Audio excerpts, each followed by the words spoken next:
আসসালামু আলাইকুম রহমতুল্লাহ। আলহামদুলিল্লাহ ওয়াসসালাতু ওয়াসসালামু আলা রাসূলিল্লাহ। আম্মা বা'দ। সম্মানিত ভিউয়ার্স, আজকে আমরা আলোচনা করব বদর যুদ্ধে যে সকল কাফিরদেরকে মুসলিম সৈনিকরা বন্দী করে নিয়ে এসেছিলেন তাদের সংখ্যা ছিল 70 জন। তাদের একজন ছিলেন হযরত আব্বাস রাদিয়াল্লাহু তাআলা আনহু, যিনি হচ্ছেন আল্লাহ রাসূলের সম্মানিত চাচা।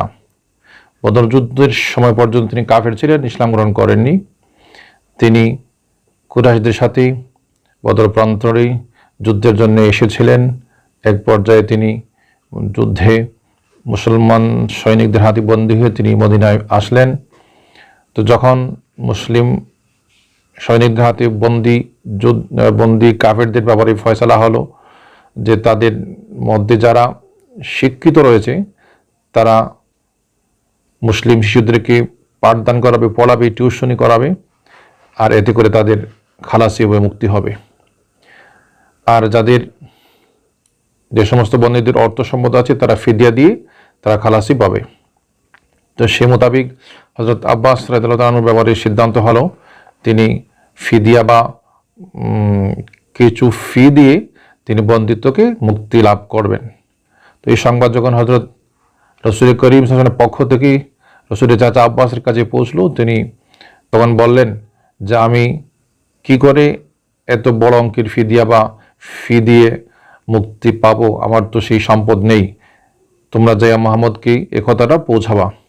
তখন হযরত রাসূল করিম সাল্লাল্লাহু আলাইহি ওয়াসাল্লামের কাছে আব্বাস বললেন, ভাতিজা, আপনার তো জানা আছে আমি যখন মক্কায় ছিলাম, আপনি যখন আমাকে মক্কায় রেখে আসেন তখন তো আমার অর্থনৈতিক যে অবস্থা ছিল তা আপনার জানা আছে, আমার সে পরিমাণ অর্থ সম্পদ নেই। আপনি আসার পর থেকে এখন পর্যন্ত মোটামুটি সেরকমই আছি, অর্থাৎ আমার অবস্থার অর্থনৈতিকভাবে উন্নতি হয়নি। আমি যে পরিমাণ মুক্তিপণ আমাকে শোনানো হয়েছে তা আমার পক্ষে দেওয়া সম্ভব নয়। তখন রাসূল করিম সাল্লাল্লাহু আলাইহি ওয়াসাল্লাম একথা শুনে বললেন, চাচা, আপনি যখন যুদ্ধে যখন বেরিয়ে আসেন মক্কা থেকে বদরের উদ্দেশ্যে, তখন আপনার স্ত্রীর কাছে অতি সংগোপনে স্বর্ণের যে অংশটা দিয়ে এসেছেন, যদি আপনি সেটা বিক্রি করেন তাহলে সেটা দিয়ে তো আপনি মুক্তিপণ দিয়ে দিতে পারেন। এটা শুনে হযরত আব্বাস রাদিয়াল্লাহু আনহু চমকে উঠলেন। আশ্চর্য ব্যাপার, এত গোপন একটা বিষয়, এত অদৃশ্যের একটি বিষয়, এত গায়বের একটা বিষয় কি করে মুহাম্মদ বলে দিলেন। আমি যখন রাতের বেলা আমার স্ত্রীর কাছে বিদায় নেই, তখন আমার একটি স্বর্ণ মুদ্রা ছিল বা স্বর্ণের একটা খণ্ড ছিল। আমি আমার স্ত্রীকে ওটা দিয়ে বললাম, আমি যদি ফিরে না আসি তাহলে তোমরা এটা দিয়ে তোমার পারিবারিক ব্যয় বহন করবে, খরচ চালাবে। এটা তো আমি আমার স্ত্রী ছাড়া কেউ জানে না, এটা মুহাম্মদ কি করে বললেন। তখন তিনি বুঝতে আর বাকি রইল না, তিনি নিশ্চিত হলেন যে মুহাম্মদ তিনি অবশ্যই আল্লাহ রসুল হবেন, তার নবুয়ত এবং রিসালাতের মধ্যে সামান্যতম সন্দেহের অবকাশ নেই।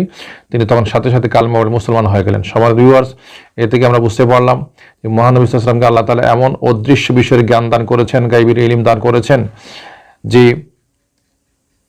আল্লাহ রসুল ছিলেন মদিনায়, কিন্তু আব্বাস মক্কায় থাকা অবস্থায় তার স্ত্রীর কাছে কি কথা বলেছিলেন এবং কি দিয়ে এসেছিলেন সেটা রসুলের কাছে অজানা উদ্দেশ্য ছিলেন। আল্লাহ তাআলা তাকে এই বিষয়টা জানবার তৌফিক দিয়েছেন, শক্তি দিয়েছেন। সে কারণে তিনি এই তত্ত্বটা বলে দেওয়ার কারণে বা তত্ত্বটা প্রকাশ করে দেওয়ার কারণে হযরত আব্বাস অসহায় হয়ে গেলেন আল্লাহ রসুলের সামনে, যে আল্লাহ রসুল কি করে এটা বলতে পারেন। তিনি যদি নবী না হতেন, তিনি যদি সত্য রসুল না হতেন, তাহলে এটা কারো পক্ষে বলা সম্ভব হতো না। এ কারণে তিনি সাথে সাথে কালেমা পড়ে মুসলমান হয়ে গেলেন। সম্মানিত ভিউয়ার্স, আমরা আল্লাহ রসুলের সেই মুজিজার প্রতি বিশ্বাস স্থাপন করব যে তিনি এরকম অদৃশ্য বিশ্ব সম্পর্কে আল্লাহ তাআলার পক্ষ থেকেই জ্ঞান লাভ করে বলতেন, জানতেন, অবহিত হতেন, অনেককে জানিয়ে দিতেন। সম্মানিত ভিউয়ার্স, আজ এ পর্যন্তই। ভালো থাকুন, সুস্থ থাকুন। আসসালামু আলাইকুম ওয়া রাহমাতুল্লাহি ওয়া বারাকাতুহু।